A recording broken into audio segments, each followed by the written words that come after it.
Bueno, al parecer ya se conectó nuestra doctora, la doctora Pati que estábamos esperando, y nuestra compañera. Bueno, yo tengo a bien de presentar a la doctora Adriana Conde, pediatra recién egresada del hospital que también es nuestra subsede, del Hospital G. González, y una excelente doctora que nos va a dar una presentación. Me comenta que tengamos un poquito de consideración con ella porque está saliendo de COVID y tiene una tos un poquito extraña. Sí, como de perrito viejo. Ándale. Bueno, hola, mucho gusto a todos. Pues como ya les comentó la doctora Adriana, yo soy la doctora Adriana también. Y pues ha sido todo un gusto que puedan invitarme el día de hoy a su plática. No sé si puedo yo compartirles mi monitor. Aquí. Sí, doctora, justo en la parte superior dice compartir, al lado de donde está el cuadrito rojito para salir. Ah, es que me sale aquí no hay... lo de abrir bandeja de uso compartido. Ah, ok.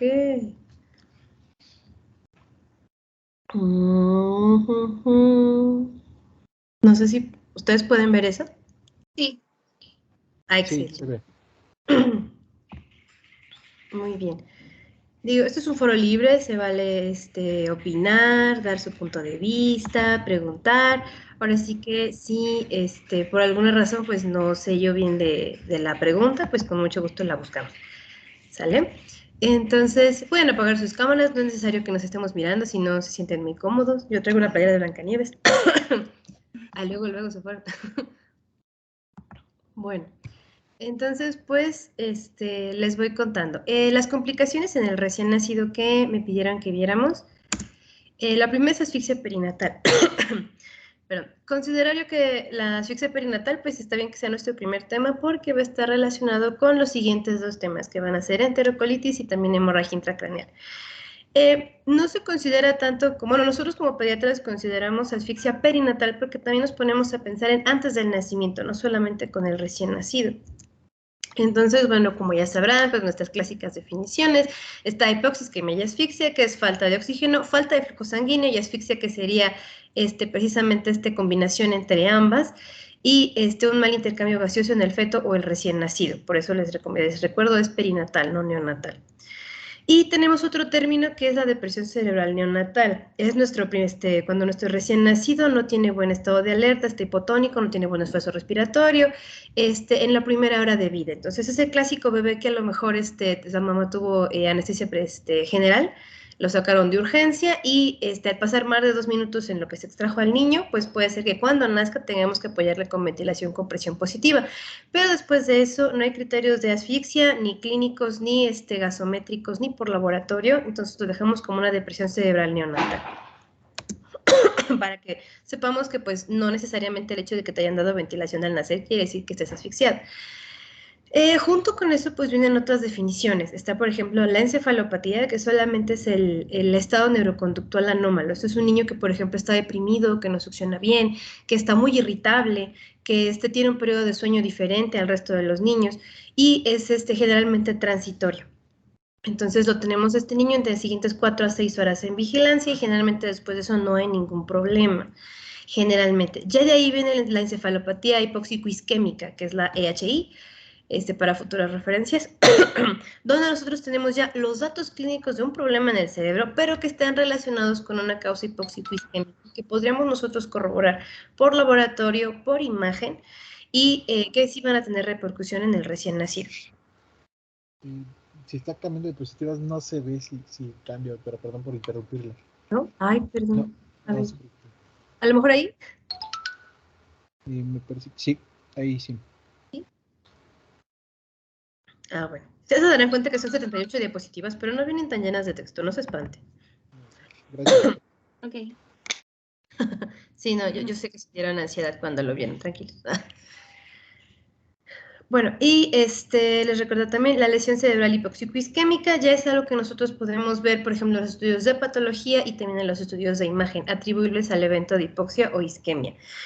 El 85% de estos eventos de asfixia perinatal se ven durante el trabajo de parto, 5% antes y 10% después del trabajo de parto. Eso quiere decir que el 10% de esos niños que tienen asfixia son responsabilidad del quien está recibiendo ese bebé. Entonces, recordar que en la reanimación neonatal tenemos el minuto de oro, que es el primer minuto después de que nace nuestro bebé, donde si nosotros no garantizamos que haya buen flujo sanguíneo y buena respiración, podemos tener un niño con secuelas de por vida. Entonces, pues si ustedes también en algún momento van a tener que revisar que puedan estar expuestos a tener que reanimar a un bebé para que estén al corriente de las guías de reanimación. En los países desarrollados la frecuencia es del 1 a 1,5% y bueno, en México pues representa una mortalidad de 49,4% según el 2003, que es la última referencia que tenemos. Entonces, pues aparentemente no hemos logrado manejar adecuadamente a nuestros niños con asfixia perinatal. Entonces, algunos factores de riesgo, como ya conocemos, pues por ejemplo, los hijos de mamá diabética sabemos que tienen un surfactante deficiente, entonces cuando nacen generalmente tienen problemas para respirar y si no los apoyamos correctamente pueden caer en asfixia. Niños con preeclampsia o eclampsia perinatal, pues tenemos este factor en el que no hay buen flujo sanguíneo desde el segundo trimestre del embarazo. Hipohipertensión materna, igual con la disminución del flujo de los niños. Las infecciones, pues pueden llevar a una mala distribución también del flujo sanguíneo y los niños sépticos pueden tener el riesgo de no respirar al momento del nacimiento. E igualmente, pues vasculopatías que sean maternas, alteraciones placentarias o del cordón, el hecho de que tengamos también sangrado durante el nacimiento, que sea por ejemplo una ruptura uterina, un desprendimiento prematuro de placenta no inserta, y todos los bebitos que tengamos recién nacidos prematuros extremos, recién nacidos con restricción de crecimiento intrauterino, de peso bajo o postérmino, también pueden tener riesgo de vasculopatía placentaria y asfixia perinatal. Los niños con presentación pélvica por el riesgo por la difícil extracción que estos tienen, y los problemas ya asociados como tal con el recién nacido, hipertensión pulmonar, insuficiencia cardíaca fetal, anemia fetal, cardiopatía y lo que les comentaba, la sepsis en el recién nacido. Entonces, bueno, ¿cómo funciona? Sabemos que durante un trabajo de parto normal tenemos un recién nacido con escasa reserva de oxígeno, que durante cada contracción va a disminuir el flujo, pero se espera que se recupere. Por eso estamos nosotros monitorizando constantemente a la mamá. Y también, pues como tenemos luego a las mamás bajo eventos de deshidratación y alcalosis por la hiperventilación durante las contracciones, todo esto va a aumentar el consumo de oxígeno por parte de ambos. Entonces, ya de por sí el trabajo de parto nos va a conllevar una asfixia breve, una pequeña hipoxia, pero si esta se perpetúa, además de aumentar de forma transitoria el gasto cardíaco y disminuir la frecuencia cardíaca, puede aumentar la tensión arterial, la presión venosa central y como respuesta, pues inicialmente va a aumentar el flujo a cerebro-corazón y las suprarrenales, que son nuestros órganos más chillones y exigentes. Pero en el caso de que sea una asfixia, por ejemplo, grave, digamos como un desprendimiento de placenta no inserta, ya no va a haber esa desviación de flujo porque ya no va a estar programada, no va a haber tiempo de hacerlo. Y estos niños son, por ejemplo, los que tenemos con lesiones características en los núcleos del tronco encefálico y los núcleos subcorticales. O sea que ya sabemos que esos niños seguramente sí van a tener datos anatomopatológicos de asfixia. Si ya la asfixia se prolonga, estamos hablando más de 3 minutos de esta falta de oxígeno y de falta de flujo sanguíneo en el resto de nuestro bebito y no hay una buena regulación en la tensión arterial y en la respuesta del intercambio de oxígeno y CO2, la perfusión cerebral y cardiovascular se van a ver alteradas. Entonces, de momento, nosotros vamos a recibir un niño que vamos a tener que reanimar y vamos a empezar a ver en las siguientes 6 a 24 horas, que recordemos, antes de esas 6 horas va a quedar como depresión cerebral neonatal, después de esas 6 a 24 horas ya empezamos a ver a nuestro niño ya de lleno con asfixia, vamos a empezar a ver el metabolismo anaerobio y la acidosis. Entonces va a haber un mayor gasto de glucosa, disminución del glucógeno y el ATP, se van a acumular sodio, cloro, agua y sodio y calcio intracelular y calcio y glutamato extracelular. Esto va a favorecer lesiones difusas corticales y subcorticales y puede ser que la muerte celular sea inmediata, dependiendo del grado de asfixia, o tardía y también puede ser programada o necrótica. Y eso también, si nosotros, por ejemplo, nos emocionamos con la parte de la reperfusión, llenar al niño con líquidos y con hemoderivados, la reperfusión de los tejidos isquémicos puede producir también lesiones por producción de radicales libres. Entonces tenemos que tener en cuenta también el manejo de líquidos, el manejo de hemoderivados y también el manejo del oxígeno. Entonces, bueno, por donde lo veamos la cosa se va a poner fea y seguirá fea en todos los niveles. Eso quiere decir que en nuestra cuna radiante, al momento de la reanimación, podemos diagnosticar a nuestro niño con asfixia si tiene un Apgar de 0 a 3 en el minuto 5 de la reanimación. Y lo ideal es poder tener una gasometría de arteria umbilical en la primera media hora después de que nació el bebé, después de que se cortó ese cordón. Si ya llevamos del minuto 31 en adelante, que por cierto aquí está escrito como con... Ya tenemos del minuto 31 en adelante, esa gasometría ya no va a ser confiable. Acuérdense que hay dos arterias y una vena, entonces los dos vasos que vean iguales, en uno de esos hay que picar para obtener la gasometría. Si ya vamos a tomar la gasometría después de este tiempo, pues ya sería una gasometría arterial, ya de cualquiera de las arterias del recién nacido. Y los criterios gasométricos para asfixia son pH menos de 7 y exceso de base de menos de menos 12. En el caso de las guías del INPER, la guía de práctica clínica mexicana dice que con que tenga menos de menos 10 ya se considera asfixia. Entonces, básicamente, si ustedes ven pH menos de 7 y exceso de base de menos 10, ya el niño lo dejamos con criterios de asfixia. Ya hospitalizado, a lo mejor es un bebé que habíamos pensado que tenía un buen Apgar, a lo mejor la gasometría está un poco dudosa, tenemos un pH ahí de 6.9 y el exceso de base en la rayita. Cuando empezamos a ver manifestaciones neurológicas o datos de falla orgánica múltiple, entonces empezamos a pensar que ya nuestro niño pues sí se asfixió. Lo más común en los recién nacidos cuando sufren de asfixia es la bradicardia, que es nuestro primer signo, nuestro primer signo de que nuestro niño pues efectivamente pues no tuvo buen flujo durante el nacimiento. Manifestaciones neurológicas pues ya más graves, además de, por ejemplo, un niño letárgico o irritable serían convulsiones, coma, o un niño que esté de forma permanentemente hipotónico. Y datos cardiovasculares, pues digo, de falla orgánica múltiple, pues ya sabemos que son falla de 3 o más sistemas. La encefalopatía hipóxico-isquémica, que bueno, va a ir bastante relacionada con la segunda parte, que es lo de la hemorragia intracraneal. Primero, pues habrá que considerar factores de riesgo, que ya los teníamos enlistados atrás. Y niños, por ejemplo, con acidosis prenatal prolongada. Entonces, una mamá que tuvo algún problema de falta de flujo, falta de cualquier cosa, que tuviera por más de una hora. Hay una frecuencia cardíaca fetal menor a 60 latidos por minuto, frecuencia de paro antes de que naciera el niño, un Apgar a los 10 minutos de menos de 3, necesidad de ventilación por presión positiva por más de 1 minuto o el primer llanto después de 5 minutos de reanimación, que generalmente no nos esperamos tanto y el niño debe de estar intubado al minuto y medio de vida si es que no respondió, según el RENEO de la 8ª edición, que es el último del año 2020. Crisis convulsivas en las primeras 24 48 horas de vida o un patrón de electroencefalograma alterado. Entonces ya con esto nosotros podemos clasificar a nuestro niño con encefalopatía hipóxico-isquémica. ¿Por qué hacer tanto hincapié en esta parte? Porque es la parte que más secuelas deja. Generalmente la bradicardia recupera, la insuficiencia cardíaca se trata en los primeros 3 a 5 años, la falla renal no suele tener repercusiones a lo largo de la vida, pero la encefalopatía hipóxico-isquémica sí. Son niños que van a tener secuelas, a lo mejor no van a ser niños con parálisis cerebral infantil, pero se ha relacionado mucho con trastornos de déficit de atención y trastornos del espectro autista. Entonces, pues, de ahí la importancia de hacer tanto hincapié. La encefalopatía hipóxico-isquémica la vamos a clasificar con los criterios de Sarnat, en ligero, moderado y grave. Si ustedes alcanzan a ver esta tablita que tengo acá, pues vamos a ir pasando del niño que, por ejemplo, está muy irritable, que a pesar de las maniobras de contención, no sé, desde, por ejemplo, hacerlo bolita, taparlo, quitarle estímulos sonoros, sigue llorando y llorando y llorando. Entonces, tenemos un estadio 1. Letárgico es, por ejemplo, cuando a pesar de por ejemplo, la manipulación para la toma de signos, que nosotros, por ejemplo, le tomamos una manita y que no tenga reflejo de prensión, es un bebé que está letárgico. Y ya pensar en estupor y coma, es un niño que a pesar de las maniobras, por ejemplo, dolorosas, no presenta ninguna reacción. El tono muscular, bueno, creo que es bastante claro, es un niño hipotónico o un niño flácido. También tenemos posturas, los reflejos osteotendinosos, las mioclonías que pueden estar presentes en estadio 1 o 2 y también pues no confundir, por ejemplo, con recién nacidos prematuros que pueden tener un clonus que es normal.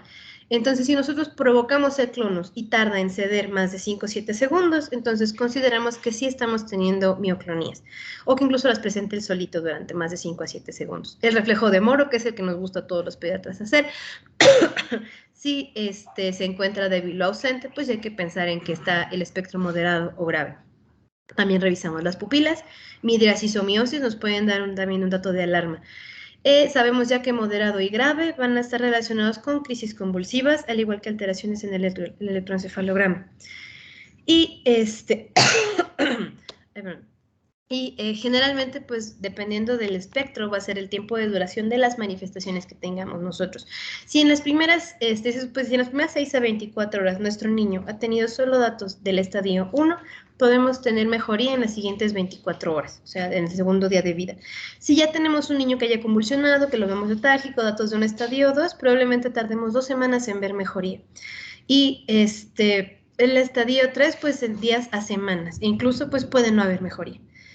Y bueno, el pronóstico, como ya habrán visto en el último estadio, en caso de tener encefalopatía hipóxico-isquémica grave, pues el desenlace generalmente es fatal o un déficit neurológico importante. Entonces, en cuanto a las crisis convulsivas, el 50% de los recién nacidos con encefalopatía hipóxico-isquémica las van a presentar, y lo que les comentaba, las primeras 24 horas después de haber presentado el evento de anoxia. Ya les comentaba yo, solamente se manifiestan en la encefalopatía moderada y grave, y pueden ser sutiles, como por ejemplo un niño que esté haciendo chupeteo de forma constante, que tenga algunas mioclonías muy leves, que tenga nistagmo, o que haga movimientos de la lengua muy sutiles, o pueden ser tónicas, clónicas, como las que ya hemos visto en adultos. En ocasiones hay crisis convulsivas que son subclínicas, y nosotros las podemos ver en los recién nacidos como alteraciones del patrón respiratorio con presencia de apneas, mientras están en sueño fisiológico, o por ejemplo durante la alimentación, que se les vaya la onda. O niños, por ejemplo, que tienen una especie de crisis de ausencias, que nada más abren los ojos y se quedan mirando a la nada y luego regresan.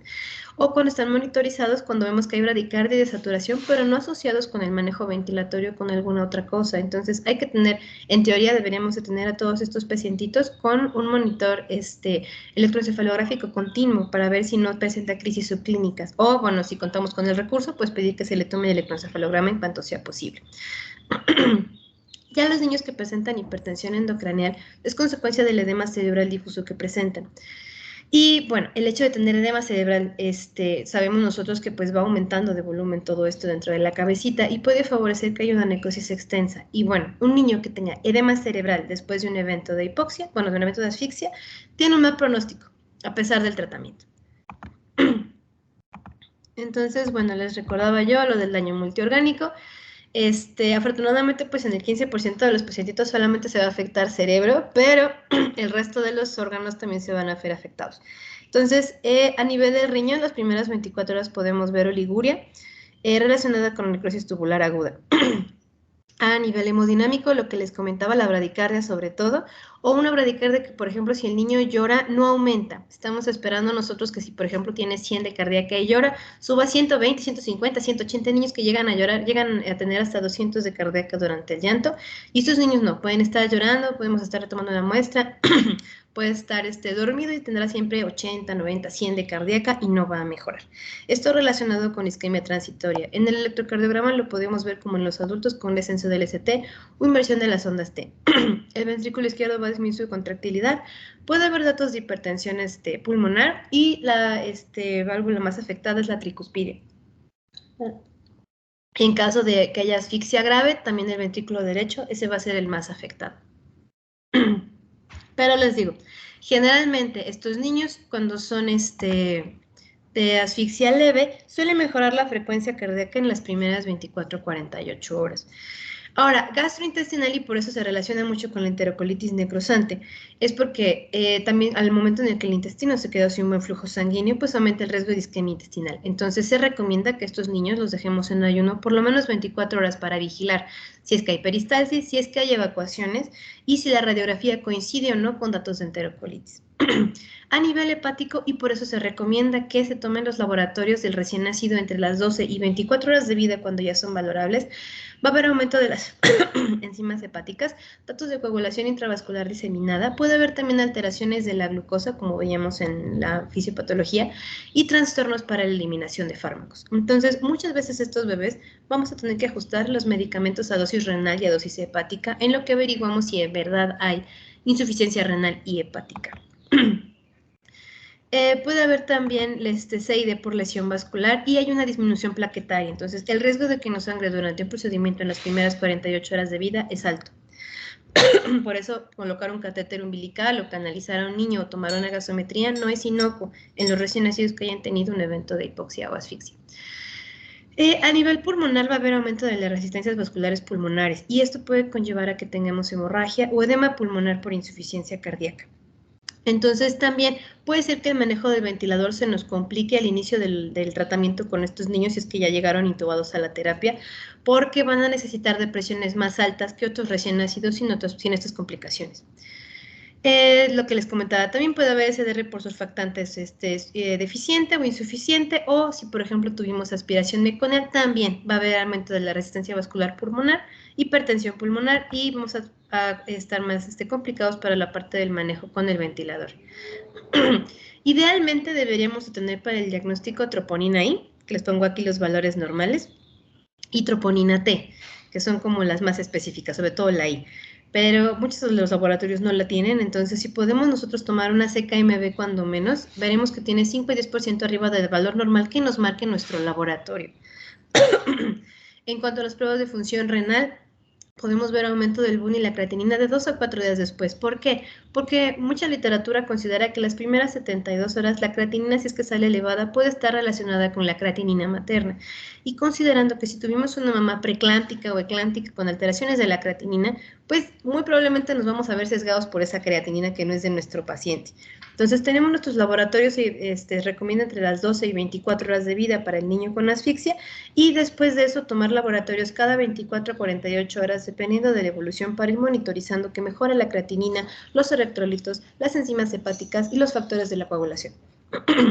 La fracción de excreción del sodio puede ayudar a determinar el daño renal y se recomienda también que al inicio del manejo para nuestro paciente en cuanto a las soluciones calculadas, le agreguemos una buena glucosa kilominuto y estemos tomando la glucometría por lo menos cada 4 horas hasta verificar que estamos manejando buenas cifras de glucosa con ese aporte de glucosa kilominuto y también agregar calcio en las soluciones, cuando menos 100 miliequivalentes por kilo las primeras 24 horas. También se recomiendan en algunos libros que se le agregue magnesio para protección neurológica. Ay, un segundito.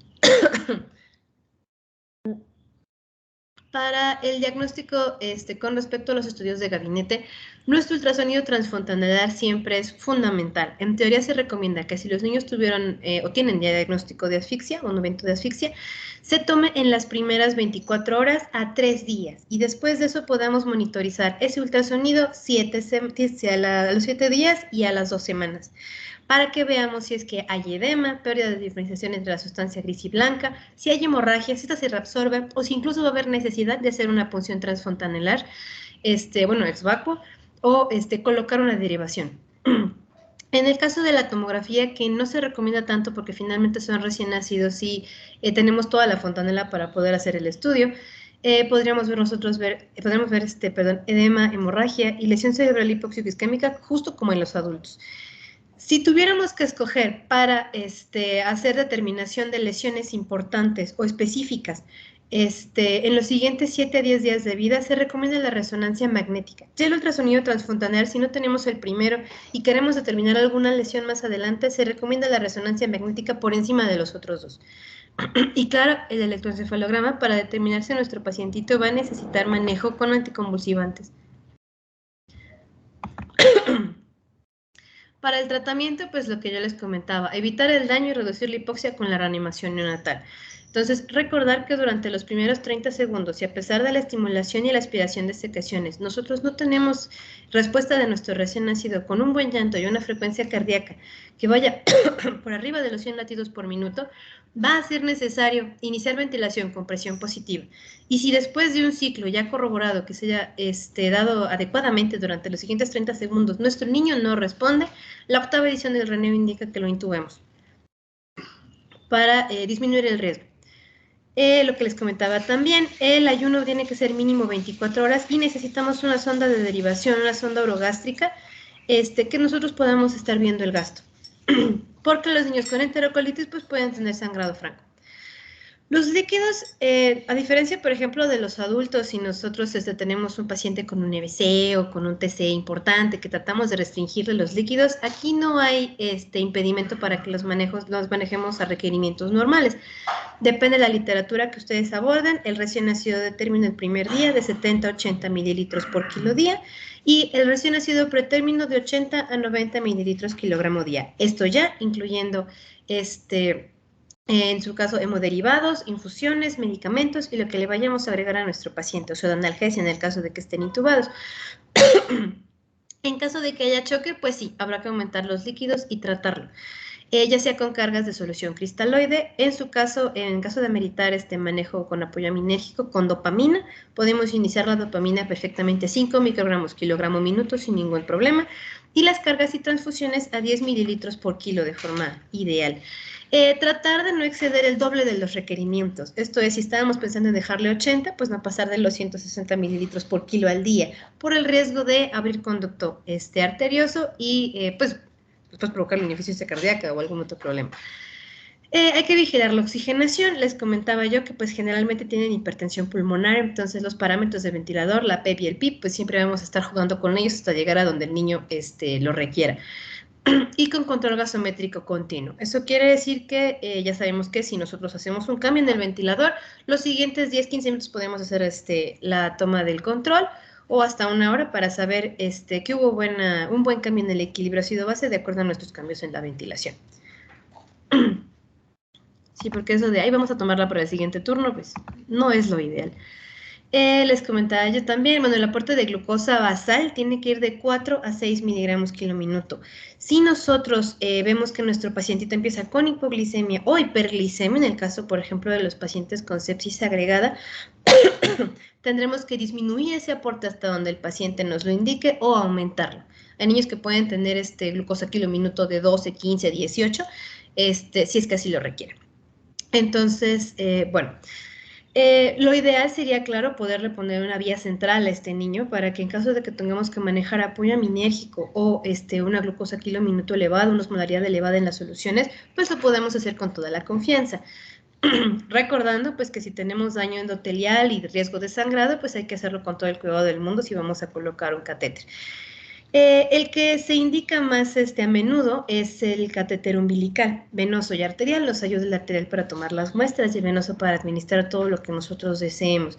Si ya el niño tuviera datos de enterocolitis, pues lo más indicado y lo más correcto sería quitarle ese catéter y continuar con una vía periférica, un catéter percutáneo de preferencia o un catéter central, en caso de que no contemos con el recurso.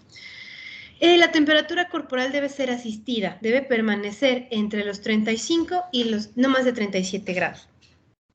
Porque nosotros sabemos que la hipertermia podría continuar, perpetuar las lesiones, sobre todo de la encefalopatía hipoxiquisquémica. Hay que valorar la hipotermia terapéutica. Eso es mantener la temperatura de nuestro niño entre 33 y 35 grados centígrados. Ya esto es un capítulo aparte, por ejemplo, de las guías del INPE o del manual de neonatología. Pero tiene sus criterios. Entonces, dependiendo, por ejemplo, de si el Apgar se mantuvo persistentemente bajo, menos de 5 a los 10 minutos, si nosotros tuvimos un niño con mala respuesta durante la reanimación neonatal, una gasometría con una acidosis importante, probablemente este niño sea candidato para la hipotermia terapéutica, que durará 72 horas y revaloraremos con, tendrá un electroencefalograma de inicio, de preferencia pues que se mantenga con trazo electroencefalográfico continuo durante esas 72 horas, y finalmente, pues un electroencefalograma al final, con una revaloración del SARNAT otra vez, para ver si es que hubo mejoría o no. Hay que valorar la corrección del bicarbonato en caso de persistir la acidosis y en caso de que tengamos datos francos de encefalopatía hipoxico-isquémica, sea el nivel que sea, se indica iniciar fenobarbital, que es nuestro medicamento de elección en recién nacidos, o con fenitoína. La impregnación y las dosis de mantenimiento se las pongo ahí, en 20 los dos, y el mantenimiento desde 5 a 20 en el primer medicamento y de 5 a 8 con la fenitoína. En los niños con SARNAT, uno generalmente pues es profiláctico, pero si ya empezamos a ver a nuestro niño y raro, sí les recomiendo que lo impregnen para no llegar hasta el coma barbitúrico, que finalmente pues le va a llevar más complicaciones a nuestro recién nacido. Lo que les comentaba también, vigilar la función renal y descartar hipertensión pulmonar en cuanto podamos. Ay, déjenme cierrar la ventana.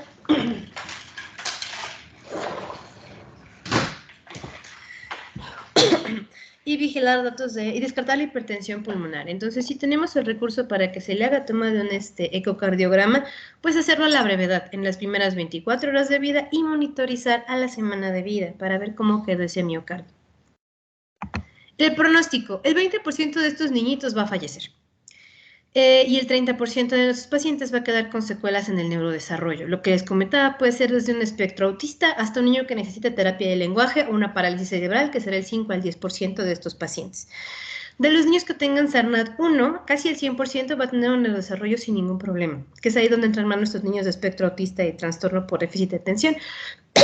Del 20 al 37% puede que fallezcan o presenten secuelas como, por ejemplo, crisis convulsivas por el resto de la vida o déficit cognitivo, que puede ir de leve a moderado. Y los niños con SARNAT 3, pues, más del 50% lo más probable es que fallezcan y que presenten secuelas importantes, como parálisis cerebral infantil, retraso intelectual, discapacidad visual o epilepsia importante. Entonces, bueno, apenas va un tema, pero no sé si tengan ustedes alguna duda de asfixia perinatal. Soy toda oídos.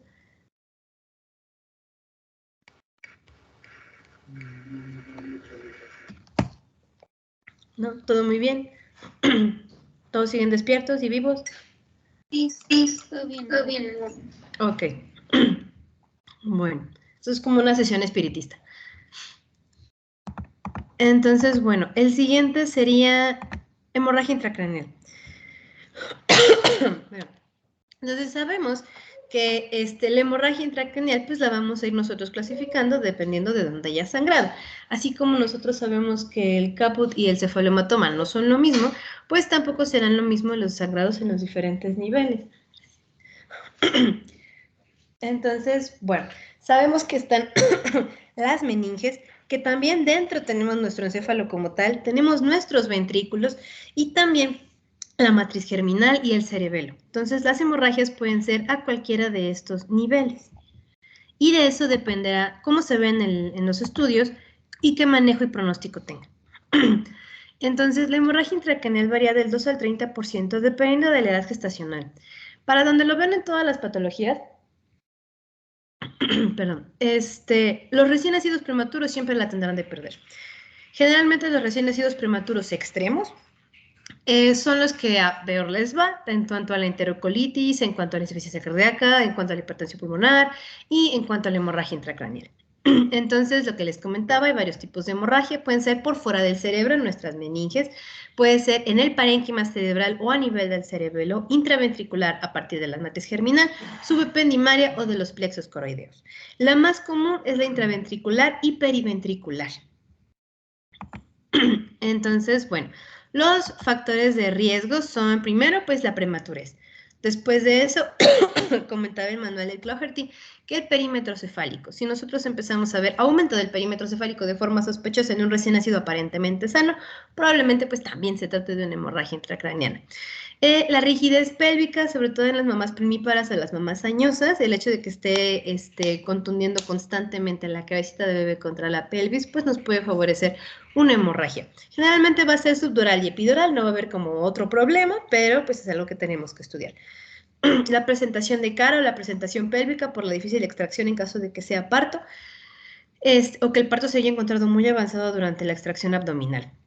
El parto rápido o el parto prolongado, también por la falta de la dilatación y la mala mecánica durante el trabajo de parto, y el parto instrumentado. Entonces, las primeras pues son subdural y epidural.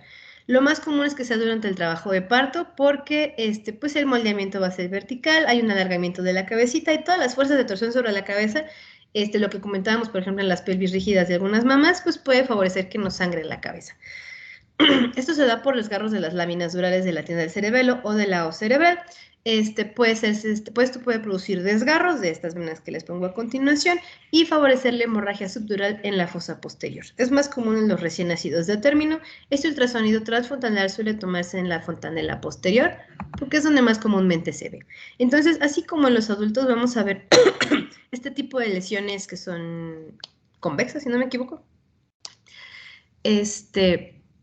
Y si ustedes lo ven es como si hubieran una resonancia magnética, me parece una cosa muy bonita el ultrasonido transfontanelar porque sin necesidad de someter al niño a tanta presión como es una resonancia, podemos ver el hematoma claramente ahí. La siguiente, bueno, sería la subaracnoidea. Esta se da por ruptura de venas puente del espacio subaracnoideo o de pequeños vasos durante el trabajo de parto generalmente. También para los recién nacidos de término,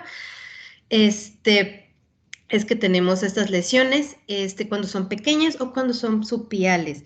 Cuando las vemos en los recién nacidos prematuros, generalmente es porque vienen de otra parte, de la matriz germinal o intraventriculares. Y ¿qué más? En el parto instrumentado también las podemos ver más subpiales. Se ven sobre todo estos casos en niños que, por ejemplo, presentan meningoencefalitis y lesión cerebral hipoxico-isquémica. Entonces, si tenemos un recién nacido con diagnóstico de asfixia, pues probablemente encontremos una hemorragia a este nivel. Aquí no les puse ultrasonido transfontanelar porque como viene relacionado con otras hemorragias, no lo encontré solo. Pero si lo encuentro de aquí a la siguiente clase, se los muestro. Las hemorragias intraparenquimatosas suelen ser silentes. Las dividimos en intracerebrales e intracerebelosas. Las intracerebrales son poco frecuentes que sean primarias. Generalmente vienen secundarios a un trastorno de la coagulación, a una lesión por asfixia o por una ruptura de una malformación de una malformación arteriovenosa o la ruptura de un aneurisma. Las lesiones intraparenquimatosas intracerebelosas, generalmente como son silentes, estos niños convulsionan y se mueren. Y la mayoría se ven en las necropsias de los recién nacidos pretérmino. Y se detecta mejor al analizar por la fontanela posterior. Entonces, es raro, pero a veces hay niñitos de término que al momento de hacer el rastreo de ultrasonido cuando tienen asfixia, nos podemos encontrar no solamente a lo mejor durante el trabajo de parto algún hematoma epidural o subdural, sino también una lesión intracerebelosa.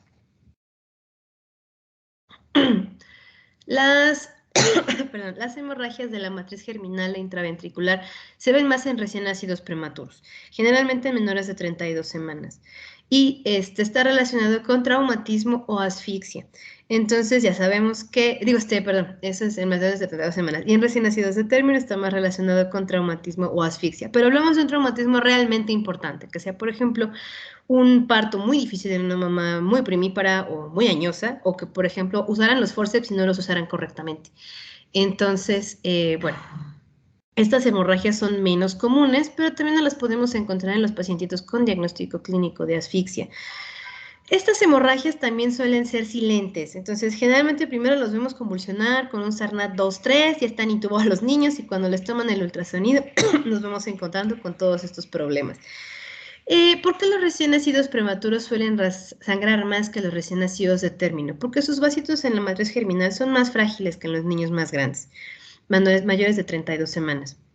También, pues, el riesgo, los factores de riesgo que tengan antes del nacimiento, como por ejemplo las infecciones maternas preexistentes, que no se les hayan agregado esteroides prenatales antes de la extracción del bebé, el tipo de parto, eso es que fue muy traumático, y cómo es que transportamos al recién nacido. Por eso, en teoría, según la Academia Americana de Pediatría, no debería de haber una distancia de más de 10 metros entre donde está nuestra sala de tococirugía y nuestra terapia intensiva, porque pues ya sabemos que pues los pisos luego no son exactamente muy parejos y el hecho de meter a nuestro niño en un incubador de traslado donde si viene sangoloteando, pues puede favorecer que aumente el sangrado. Otro factor de riesgo, pues, es la encefalopatía hipóxico-isquémica. También lo que les comentaba, el mal manejo de líquidos. No solamente podemos abrirle el conducto, sino que podemos hacer que esa cabeza sangre todavía más. Y una presión intratorácica elevada.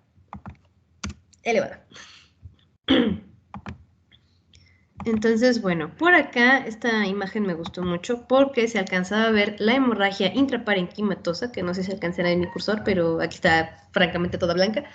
Y ocupando también una parte intraventricular. Si alcanzan a ver, pues en teoría aquí está un ventrículo, aquí está el otro ventrículo, el que está ocupando casi el sangrado todo este ventrículo de este lado, y esta es una hemorragia que solamente es intraventricular.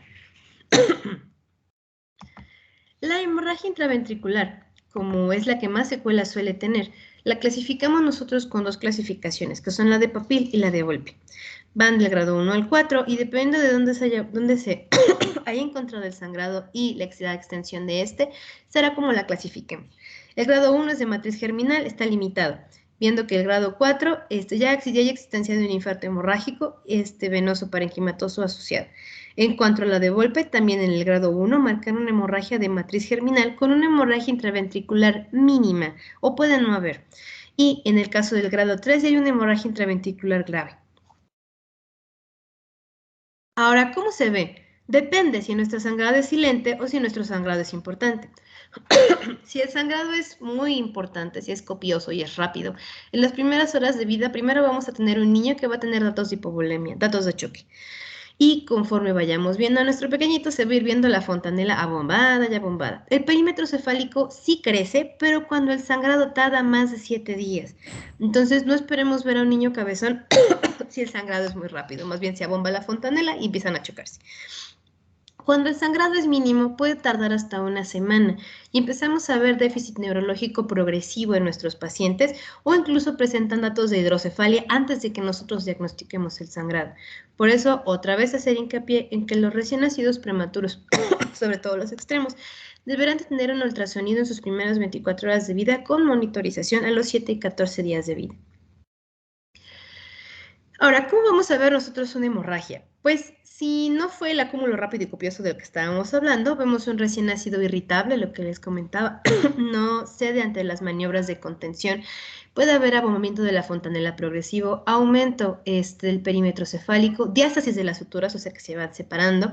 Es raro verlo en recién nacidos, pero puede haber recién nacidos con rigidez de nuca, con opistótonos, diferenciándolo del clonus normal del recién nacido. O sea, estos niños sí se ponen en opistótono como del libro, y convulsiones. Puede haber también datos de nubilación o coma, como los que teníamos en la encefalopatía hipóxico-isquémica Sarnat 2 o 3, apneas o patrones respiratorios anormales y datos, por ejemplo, de hemiparesia, desviaciones de la mirada, chupeteo o movimientos de la lengua anormales. Entonces, eso también tenemos que tenerlo en cuenta. No debemos emocionarnos demasiado para empezar a diagnosticar al niño que si tiene una neuroinfección, que si tiene tal, que si tiene... Entonces, si no tenemos nosotros un ultrasonido o una tomografía primero, jamás a ningún paciente, al menos pediátrico, se le debe realizar una punción lumbar profiláctica, ni tampoco terapéutica, profiláctica diagnóstica, ni terapéutica. La Asociación Americana de Neurología recomienda el ultrasonido transfontanelar de riego a todos los recién nacidos prematuros de forma rutinaria a las 24 horas de vida, 7 y 14 días. Y con la resonancia magnética podríamos determinar la antigüedad del sangrado en caso de que no se haya podido determinar en esos 3 ultrasonidos. El tratamiento. Si nosotros tenemos un niño con datos de choque, obviamente pues recuperar la volemia y continuar con vigilancia, así como nuestros niños con asfixia. Hay que interconsultar a neurocirugía si hay datos de disfunción del tronco encefálico y monitorizarlos constantemente por alto riesgo de hidrocefalia. Entonces, estos son pacientes que tienen que estar en una terapia neonatal, una terapia intensiva, para que nosotros podamos tener monitorizados signos y ventilación las 24 horas. El tratamiento, pues, es sintomático, igual con la asfixia. Si nosotros tenemos un riesgo alto de que haya sangrado ese paciente o empezamos a ver déficit neurológico, hay que administrar anticomiciales, recuerden el fenobarbital con impregnación de 20 y mantenimiento de 5, y la fenitodenigual con impregnación de 20 y mantenimiento de 5 a 8. La alimentación por sonda orogástrica con nuestras 24 horas de ayuno después del nacimiento y la eutermia, si no es que son candidatos a hipotermia terapéutica. Y otra vez, pues el adecuado manejo de líquidos para evitar cualquier complicación. El pronóstico. Entonces, si la hemorragia es dural y no requirió cirugía o si se realizó de forma oportuna en caso de un sangrado importante, el pronóstico es bueno. También las subaracnoideas, el pronóstico suele ser bueno generalmente. Ya si son a nivel cerebral, si la hemorragia es muy pequeña, generalmente no hay ninguna secuela. Son niños que van a necesitar estimulación temprana y generalmente no pasa de ahí. Y a los 2 años se parejan con el resto de los niños. Si la hemorragia cerebral fue extensa, entonces lo más probable es que tengamos niños que vayan a quedar con epilepsia, con hemiparesia o inclusive con parálisis cerebral infantil. Cuando son hemorragias cerebelosas, generalmente el pronóstico es relativamente bueno. Son niños que van a necesitar bastante terapia porque pueden quedar con ataxia, hipotonía o nistagmo, pero no tienen tanto problema si la hemorragia fue pequeña. Pero si es extensa, también se puede generar parálisis cerebral infantil. En el caso de las hemorragias que les pasan más a los recién nacidos prematuros extremos, que son la matriz germinal y las intraventriculares, los niños suelen tener dilatación ventricular posthemorrágica. Entonces, dependerá de cómo haya cursado esta hemorragia, sabremos nosotros si amerita que se coloque una derivación ventrículo peritoneal o de no ameritarla, pues probablemente vayan a tener secuelas neurológicas importantes, como la parálisis cerebral infantil. Entonces, no sé si tengan dudas, miedos de la hemorragia intracraneal. Yo sé que es un tema muy extraño y muy largo, pero me parece importante diferenciarlas. Creo que cosas que tendríamos que tener muy en cuenta es, primero, los recién nacidos prematuros siempre la llevan de perder y hay que tener mucho cuidado con el momento de la extracción, el momento de la reanimación, el momento del transporte, el momento del manejo de líquidos y la monitorización por el ultrasonido. Ya niños de término podemos tener un poquito más de tranquilidad en nuestras almas, pero con los recién nacidos prematuros hay que extremar precauciones. Igual, bueno, recordando los datos de este alarma neurológico, si nuestro niño tiene, por ejemplo, apnea, succión deficiente, mal reflejo de Moro, pupilas extrañas, está muy irritable, está letárgico y tenemos algún factor de riesgo perinatal, entonces hacer ese ultrasonido, diagnosticarlo con asfixia si así amerita y encontrar la hemorragia y hablar pues también del pronóstico con los papás. No sé si quieran que veamos los otros dos. Digo, ha sido bastante rápido, pero no sé si quieran como que lo veamos el viernes o me sigo. Hola.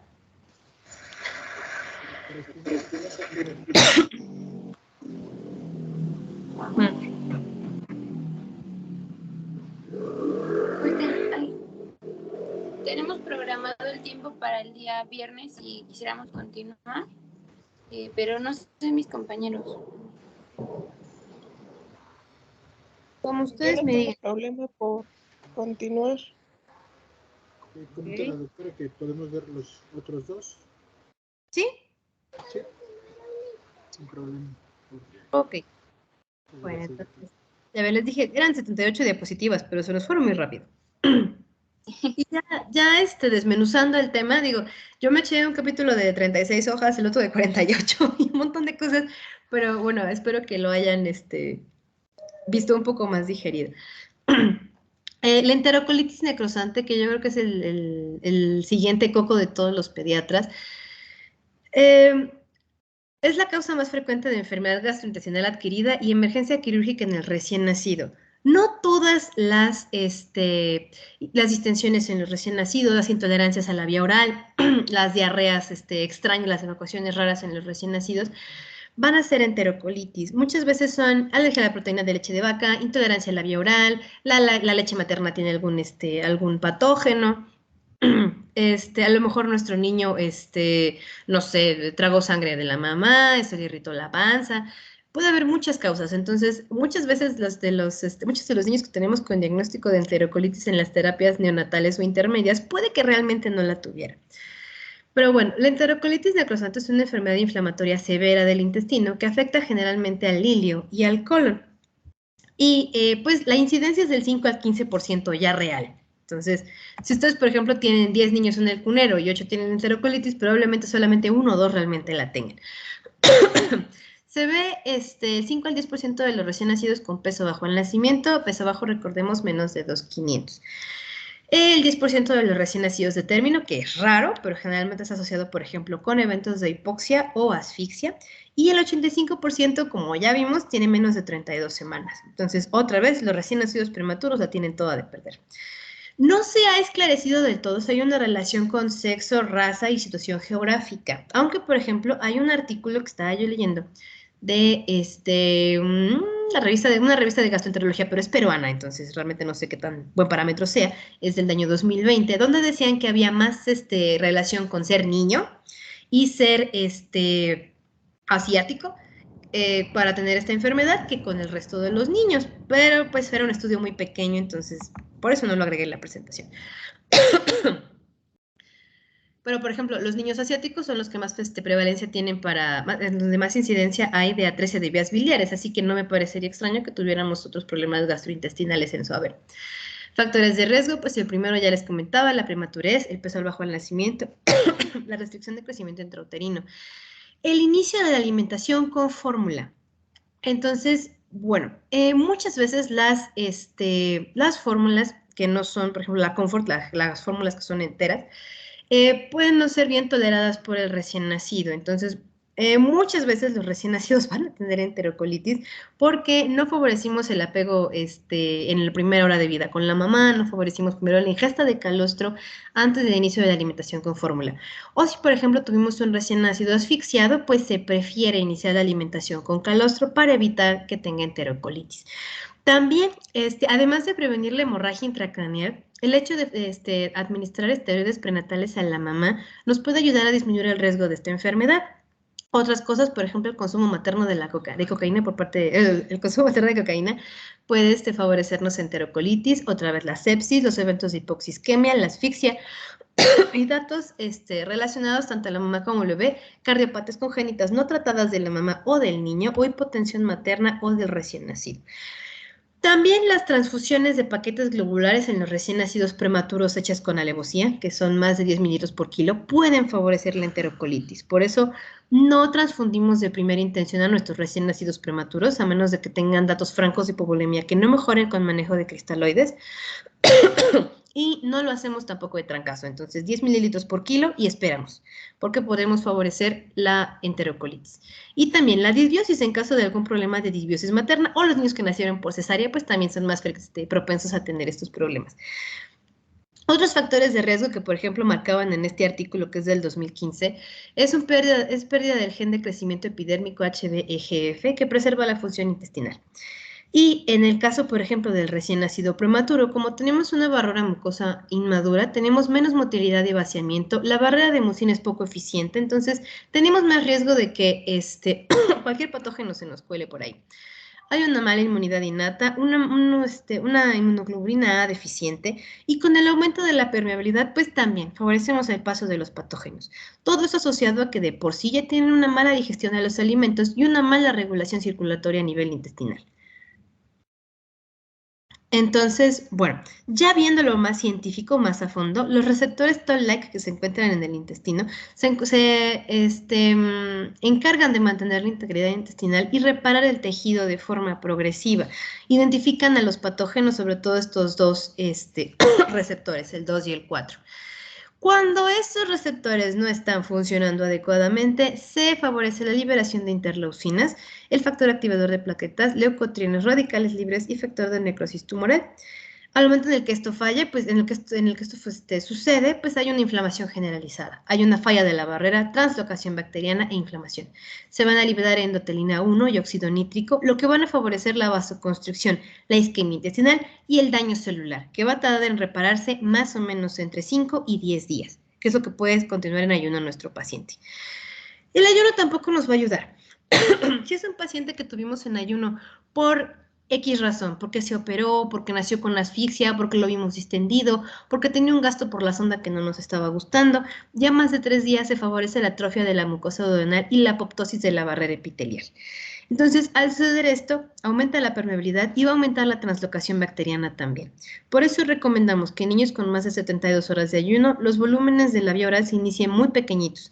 Cuando en lugar de, por ejemplo, iniciar la vía oral en 70 o 80 mililitros por kilo, le vamos a iniciar a 10, 20 mililitros por kilo. Y los aumentos tienen que ser así, progresivos, de 10 a 20 mililitros por kilo al día, dependiendo de la tolerancia de nuestro paciente.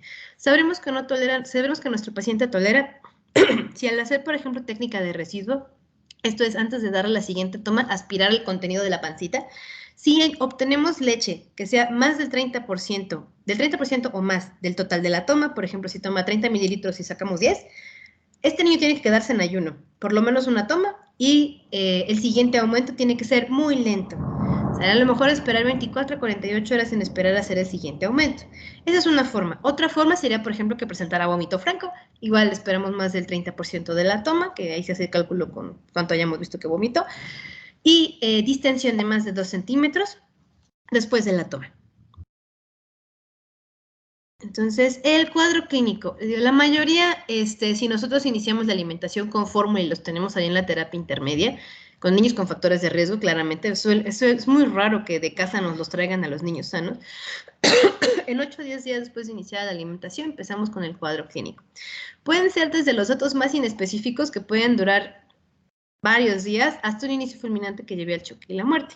Y ahí viene la clasificación de enterocolitis de Bell modificada, donde si ustedes ven de la clasificación del 1 al 3B, que será del 1 al 4, se observa primero la sospecha. Entonces tenemos un niño que tiene distermias o está con fiebre o está muy frío, que está haciendo apneas, que está bradicárdico, que está teniendo dificultad para respirar, que se ve así sospechosón y se empieza a distender un poquito, que puede tener sangre oculta en heces o incluso sangre fresca por recto y que la radiografía se ve normalona, podemos empezar a sospecharlo. Ya después de ahí 2A y 2B, empezamos a clasificarla ya como enterocolitis leve o moderada. Entonces son todos sistémicos inespecíficos, que son los mismos de sepsis y los mismos de cualquier otra cosa, pero ya vienen asociados a una distensión abdominal marcada, ausencia de peristalsis o a un sangrado franco en las evacuaciones. Y en las radiografías ya podemos ver como tal dilatación de esas intestinales o neumatosis focal. En el segundo caso, pues ya vemos asociado esto a alteraciones ya de laboratorio, acidosis leve y trombocitopenia.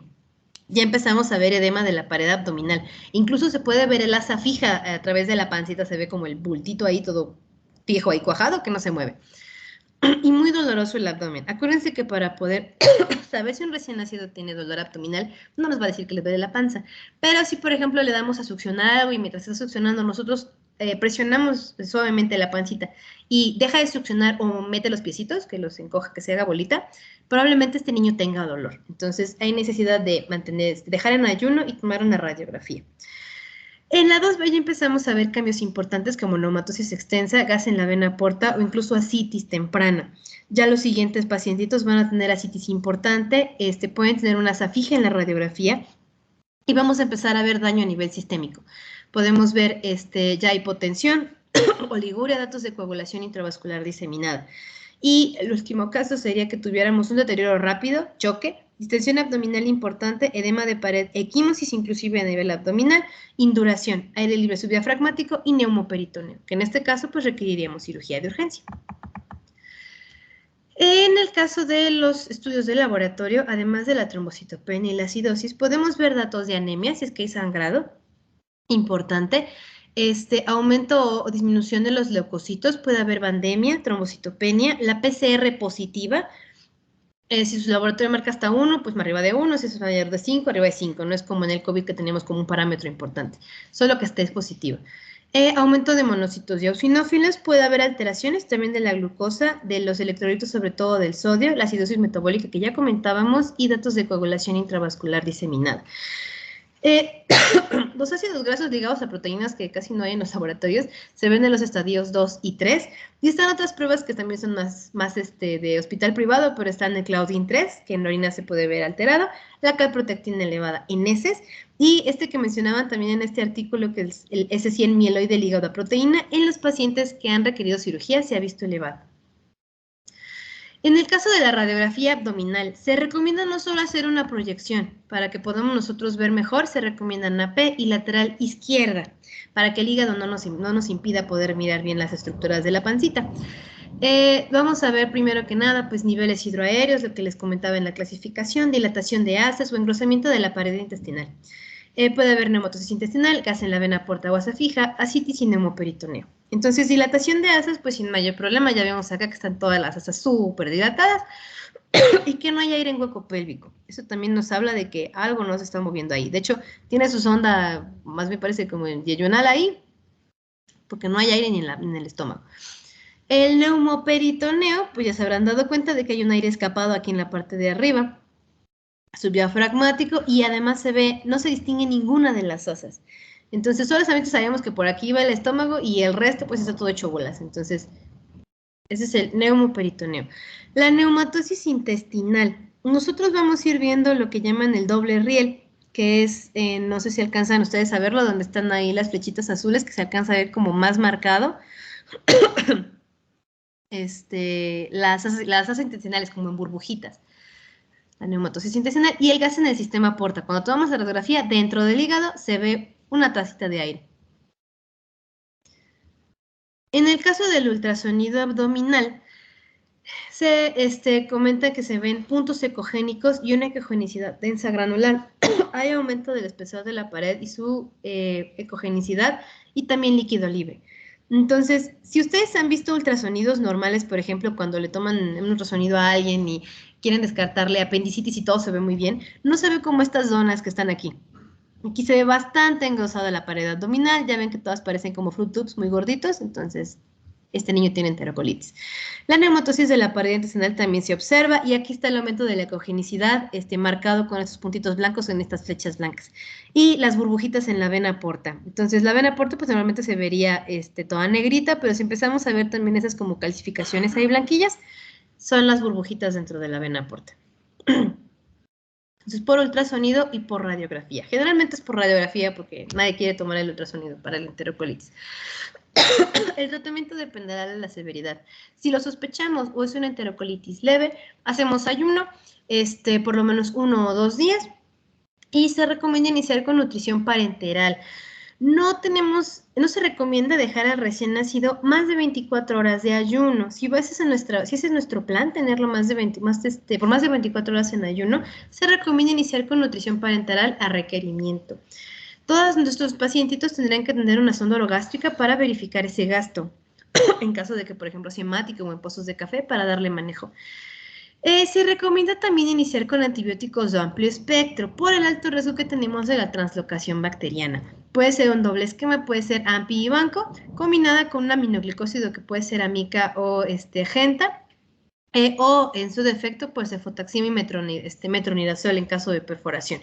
Hay quienes, por ejemplo, inician cefalosporina, aminoglucósido y metronidazol, ya cuando sospechamos que el paciente va a ser quirúrgico, para tener un manejo de más amplio espectro. Se recomienda igual el manejo por cuando menos 7 a 10 días. Y la PCR se tiene que estar monitorizando cada 24 a 48 horas y la radiografía por lo menos cada 12 a 24 horas.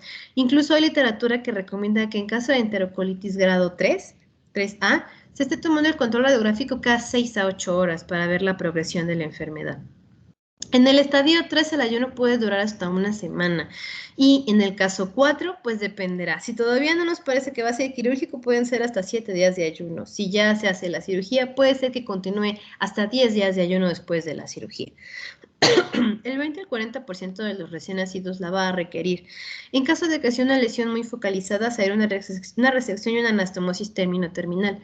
Si la lesión es multifocal, una enterostomía proximal. Y si es panintestinal, entonces una yayunostomía proximal. Claro que todos nuestros pacientes, y sobre todo los pacientes que hayan requerido de una cirugía, ameritarán soporte respiratorio y apoyo aminérgico, nutrición parenteral y manejo de líquidos. Entonces, dependiendo de nuestro manejo y la etapa en la que nosotros tengamos a nuestro paciente, pues serán las complicaciones. Hay un segundito también. En caso de que haya perforación intestinal, pues esa sería nuestra complicación más grave. Y secundaria a esta, pues todas las complicaciones inherentes a la cirugía, como infección, sangrado o que requieran una nueva cirugía. La sepsis, ya pensando en la translocación bacteriana o que fuera el factor de riesgo que nos llevó a la enterocolitis. Que haya un nuevo evento de enterocolitis y que tengamos que volver a dejar el niño en ayuno. Eso pasa sobre todo en recién nacidos menores de 32 semanas. El hecho de dejarlos en ayuno y no manejar una buena nutrición parenteral o de que hayan tenido que hacer un corte importante, una resección importante de intestino, puede favorecer la detención del crecimiento y la desnutrición de forma crónica. Puede haber en un 50% de los pacientes prolapso o retracción del estómago, bridas o estenosis intestinal posterior a la cirugía, que es lo más común, la estenosis intestinal, un síndrome de mala absorción, dependiendo del pedacito de intestino que se haya quedado, colestasis y falla hepática en casos de niños que hayan tenido nutrición parenteral por más de 21 días. Entonces, también estos pacientitos, cuando menos hay que estarles tomando, si van a estar con nutrición parenteral, cuando menos hay que estar tomando controles de laboratorio que incluyan perfil de lípidos, pruebas de función hepática y renal y biometrías hemáticas al menos cada semana, para que nosotros veamos si amerita manejo para colestasis, si vamos bien con el manejo de lípidos y aminoácidos por esto de la falla hepática, y pues tratarlo de forma oportuna para evitarnos complicaciones. Entonces, esa fue la enterocolitis.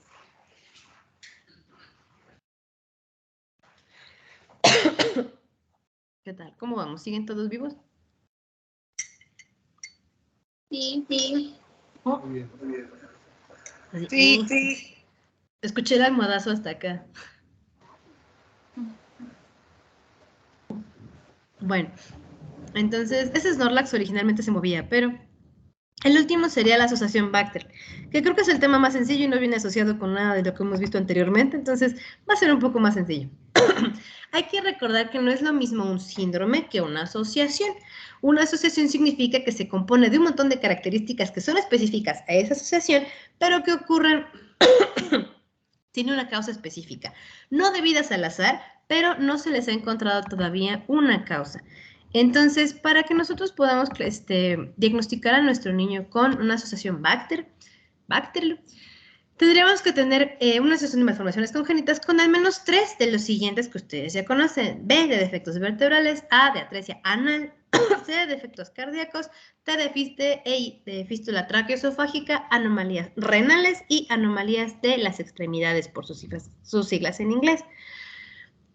Algunos otros problemas agregados que tienen estos pequeños son problemas del crecimiento, retraso del neurodesarrollo bastante importante, asimetría facial, que viene con microsomía bifacial, malformaciones del oído externo, sordera, malrotación intestinal que muchas veces va a requerir cirugía, bueno, si no es que más del 50% de las veces, y anomalías genitales. Existe también algo que se llama el Bacter H, o el síndrome de Bryant-Evans, que además de todo lo anterior viene asociado con hidrocefalia y muchas veces con anemia de Fanconi. Más del 60% de estos niños fallece, entonces el pronóstico, bueno, en el primer año de vida, en los siguientes años creo que es hasta los 12 años que la mayoría no la libran muy bien por la anemia de Fanconi y el pronóstico pues es malo. Ahora, este pequeñito que es un caso de Bacter es un recién nacido prematuro de 34 semanas con restricción de crecimiento intrauterino. Al nacimiento se encontró con, reportaban niños con rasgos, con asimetría facial. Si ustedes, por ejemplo, ven la carita del niño, tiene como una narina más larga que la otra, como una nariz más pequeñita, una narina más pequeña que la otra. Tenía fisura palatina, micrognatia. Y ahorita les enseño las radiografías, que es la siguiente diapositiva. Tenía atresia anal, que es lo que vemos en la flechita amarilla de este lado. Puede haber también malformaciones a nivel genital. Este niño tenía criptorquidia bilateral. Tenía, bueno, ahorita se les enseño igual, la fístula traqueoesofágica.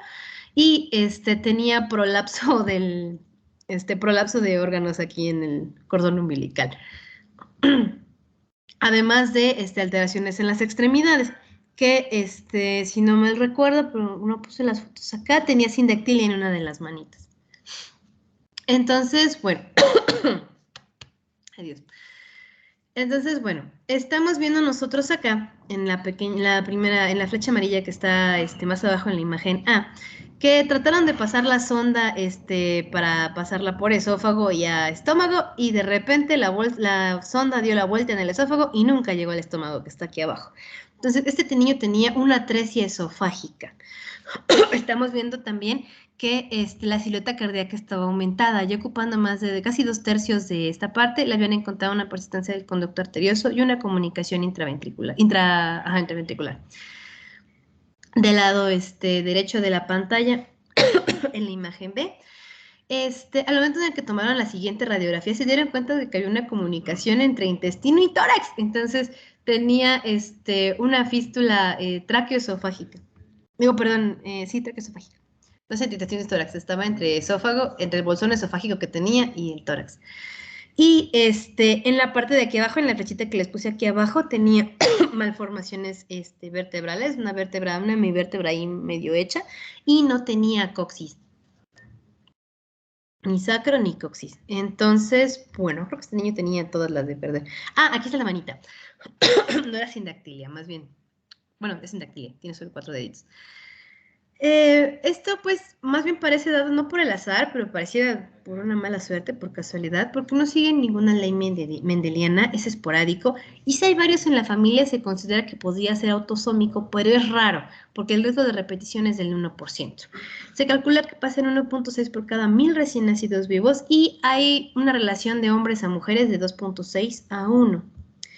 Ahora, se considera que este defecto sucede entre la 4ª y 6ª semana de gestación, secundaria a una citopatía mitocondrial, que va a favorecer una agresión mesodérmica que traerá todos los defectos.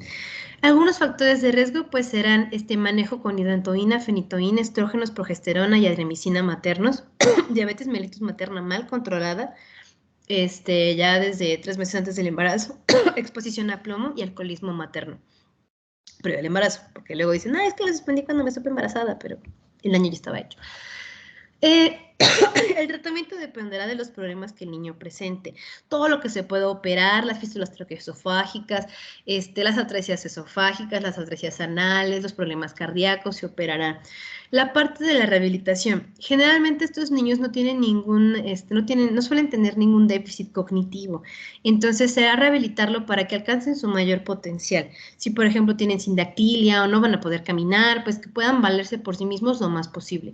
Y la parte de psicología también, porque como estos pequeñitos, les digo, no tienen ningún déficit cognitivo, pues van a requerir pues mucho apoyo por parte de todos sus tratantes y su núcleo familiar, para que entiendan que esta entidad pues va a ser crónica hasta que, ahora sí que fallezca el paciente, y que van a necesitar pues aumentar el autoestima y manejarla pues de la mejor manera con ellos. El 50 al 85% de estos niños va a fallecer durante el primer año por todas las complicaciones tanto de la enfermedad per se como de las cirugías que se les puedan realizar. Solamente el 12% sobreviven y otra vez la mayoría tiene una función cerebral normal. Entonces es importante pues la parte de la inclusión, de la integración a la sociedad lo más que se puede. Y listo, hacía ¡uy! No sé si tengan alguna duda. Creo que realmente el tema de Bactrial no es como muy complicado, es más bien como impresionante de ver, pero es fácil de diagnosticar. Entonces nada más recuerden que si ustedes ven un niño con algún problema en algún dedito, manito, que la sonda no pasó, tomen una radiografía de niño completo porque seguramente se van a encontrar con alguna sorpresa. Acuérdense también el índice cardiotorácico normal tiene que ser de 0.49 para atrás o estamos hablando de una cardiomegalia.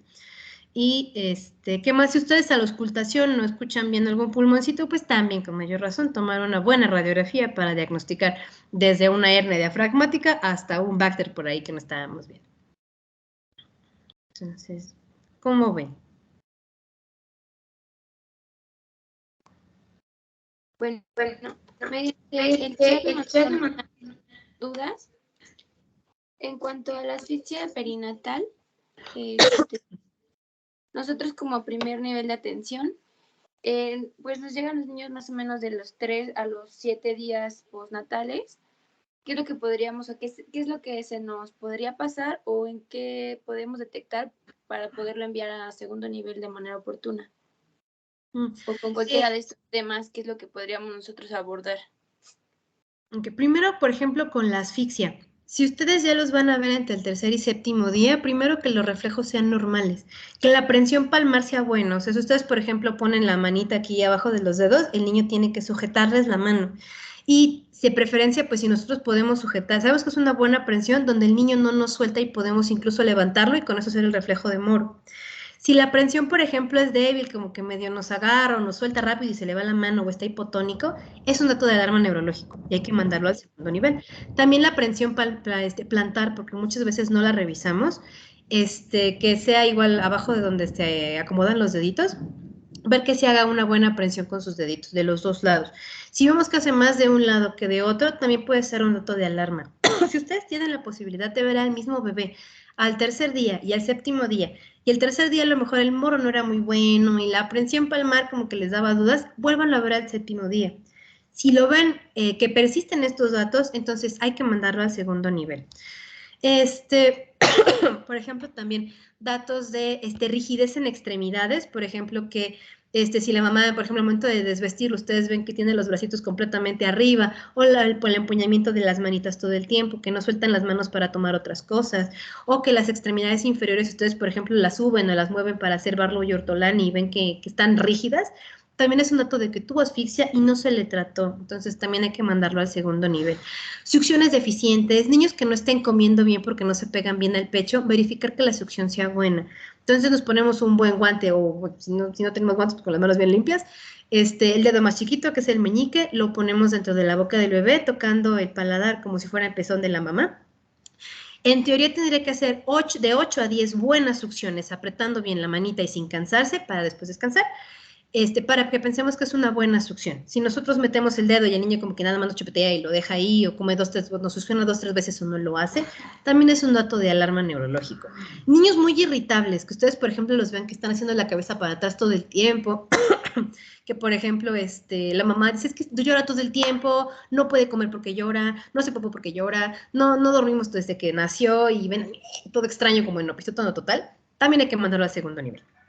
Entonces, desde que la mamá les diga, ¿saben qué? No deja de llorar, a la parte de, ¿saben qué? Mi niño no responde, no se levanta para comer, hasta la parte de no succiona bien, o que ustedes a la exploración física lo vean extraño, hay que mandarlo que lo valoren en neurología. Es preferible que exageremos, que pequemos de exagerados y que digan, no, ¿saben qué? Su niño no tenía nada más era flojo para comer, o tenía reflujo y por eso lloraba todo el tiempo y hacía la cabeza para atrás, o cualquier cosa, a que vayamos a tener alguna secuela más importante más adelante. Y también mandarlos a estimulación temprana, porque muchas veces entre referencia y referencia va primero al neurólogo y se tardan un montón.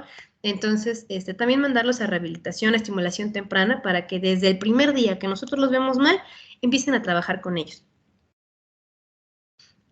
En el caso, por ejemplo, de la enterocolitis, No. sí, no. Pues sobre todo niños con distensión abdominal o que estén vomitando todo lo que comen. Hay que saber diferenciar entre reflujo y un niño que no está tolerando la vía oral.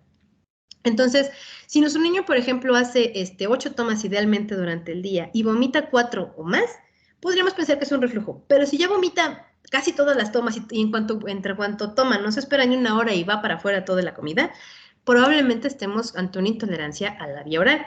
Habría que ver qué fórmula le están dando, si es que le están dando fórmula, la mamá qué tipo de dieta tiene, porque a lo mejor es una alergia a la proteína de leche de vaca, y si esto se asocia a distensión abdominal importante, que se le vea la panza con las asas dibujadas, así marcadas, que el abdomen haya cambiado de color en los últimos días, o que lleve más de 5 días sin evacuar, probablemente sea una enterocolitis y haya que referirla también al segundo nivel. Les recomiendo antes de que lo manden, mejor tomarle una radiografía para salir de... para que lo manden con un diagnóstico como más preciso. Pero si no tienen radiografía, mándenlo al segundo nivel para que le hagan una radiografía. También pues hay que ver la parte de la dieta de la mamá, porque muchas veces, te digo, cuando elige la proteína de leche de vaca, o por ejemplo, los niños que están tomando fórmula, puede que tarden un poquito más en evacuar y luego los llevan porque, es que lleva 3 días sin hacer popó. Y nada más damos un pequeño masajito, una pequeña estimulación rectal con mucho cariño. Recuerden que si van a hacer estimulación rectal, si este es el anito, donde más importa que ustedes, por ejemplo, introduzcan el termómetro dentro de un guante y con gelecito con mucho cariño, es la parte de abajo del ano. No es importante que le den toda la vuelta al anito para lograr la estimulación, solamente la parte de abajo, un par de veces, unas 3, 4 veces, y si no hacen ni trazas ni popó, entonces sí hay que mandarlo a urgencias de segundo nivel. En el caso de la hemorragia intracraneal, pues el perímetro cefálico. Si nosotros, en teoría, la primera semana de vida, el primer mes de vida, el perímetro cefálico habrá aumentado 2 centímetros con respecto al nacimiento. Si tuvimos la suerte de que lo midieran bien al momento del nacimiento, pasados los primeros 7 días, estamos esperando que ese perímetro crezca 0.5 centímetros, a lo mejor 1 si quieren, ¿no? Más de eso no. Si ya vemos que aumentó más de 1 centímetro el perímetro cefálico en la primera semana de vida, que el niño empieza con datos de déficit neurológico, entonces también hay que mandarlo. Puede ser un dato por ahí de que si hubo un parto traumático o algo así, un dato de que tengamos hemorragia intracraneal y haya que mandarlo también a urgencias. Y el Bactel, pues eso no hay pierde. Si ustedes ven que el niño viene con los deditos extraños, que no come bien, que está vomitando todo lo que come, que empezó a bajar de peso, que se ve extrañito, pues también mándelo al segundo nivel.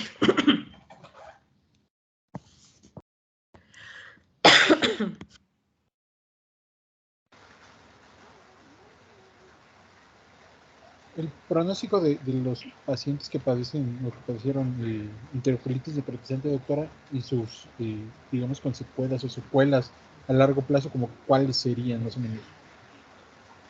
Si, por ejemplo, fue sospecha y grado 2, A y B, generalmente no hay ningún problema. O grado 2, perdón, generalmente no hay ningún problema. O sea, van a casa y después de esto no pasó nada y pueden tomar su fórmula normal. Si es que desde el principio toleraron una fórmula de término o la leche materna tal cual con la dieta que la mamá traía. Hay algunos niños ya entre el 2 y el 3 que se van con fórmula hidrolizada y con diagnóstico de alergia a la proteína de leche de vaca, y entre los 2 y 4 años la mayoría cede y mejora. Si fue un niño que requirió cirugía, que tiene un estómago, que tuvo una resección intestinal importante, hay que acordarnos que ese tramo de intestino que no vamos a tener, pues va a disminuir la absorción de nutrientes y vamos a tener niños con desnutrición crónica. Entonces, pues la mayoría de los niños que se operaron, que requirieron resección, pues van a ser niños que van a continuar con desnutrición.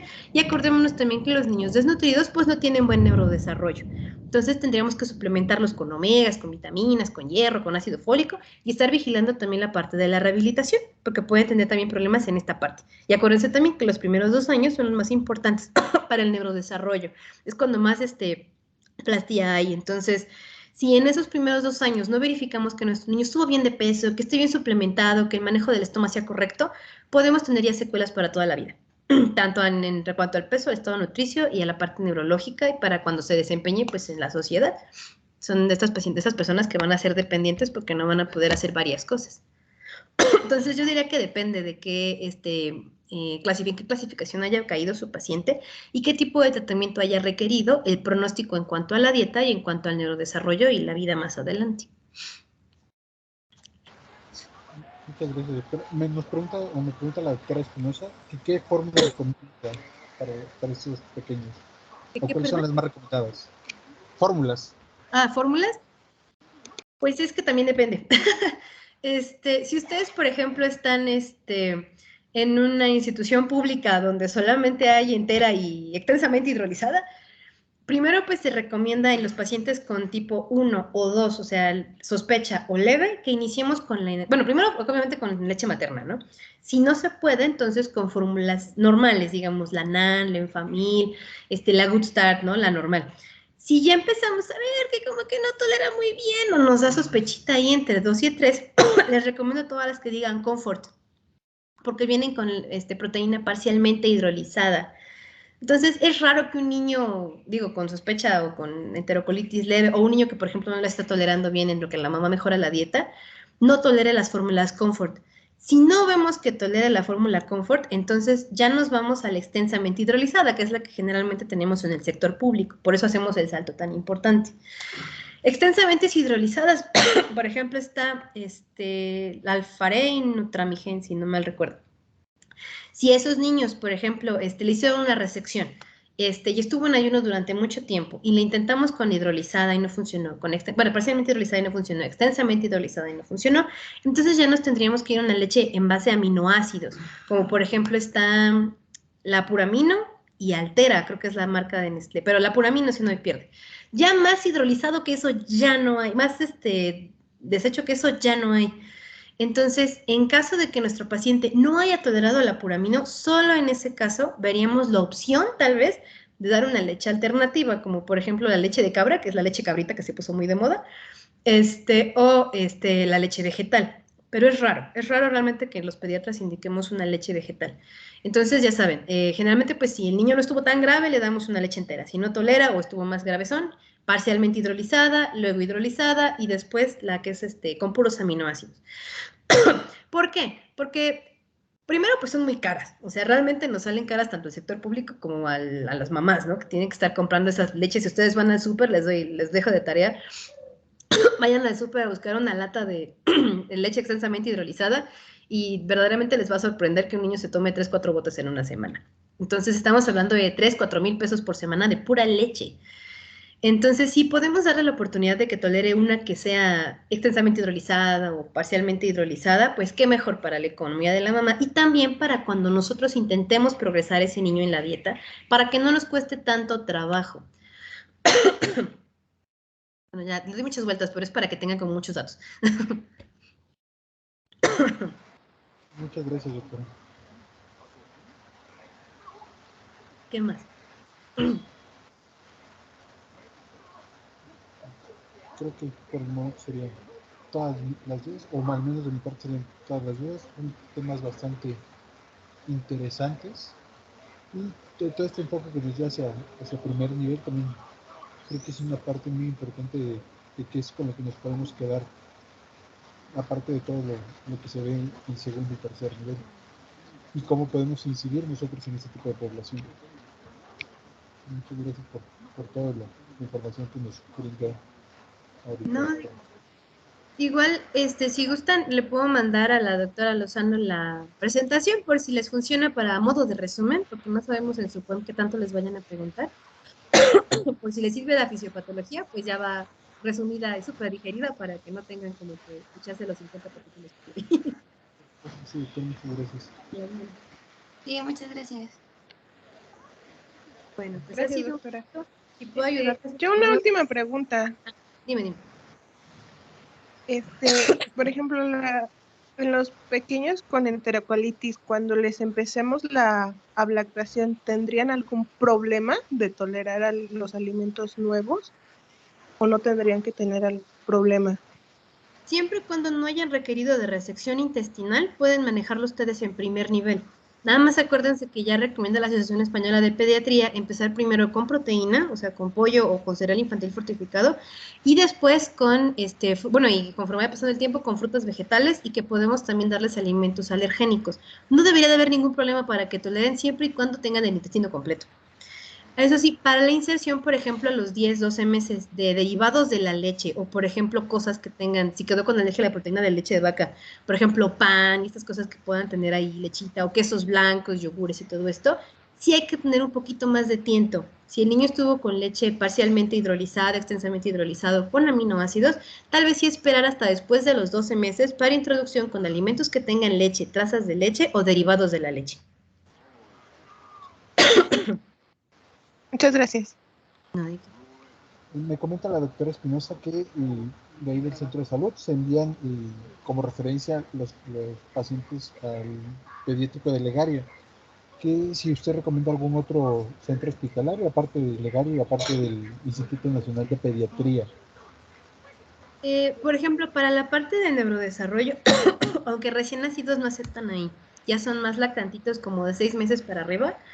Está el Infantil de México, tienen una unidad de neurodesarrollo, aceptan pacientes de cualquier unidad.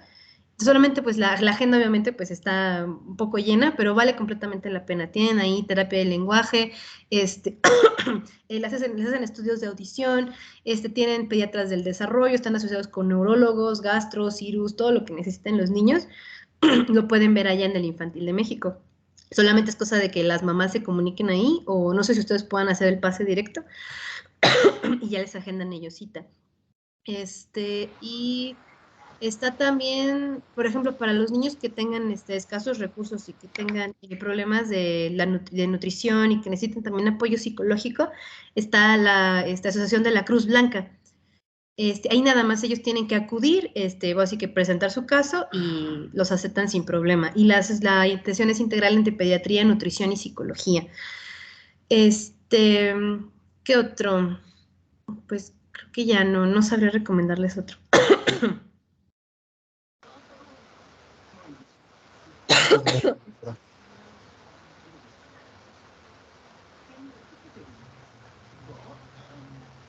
¿Algún otro comentario, Adri, Edith?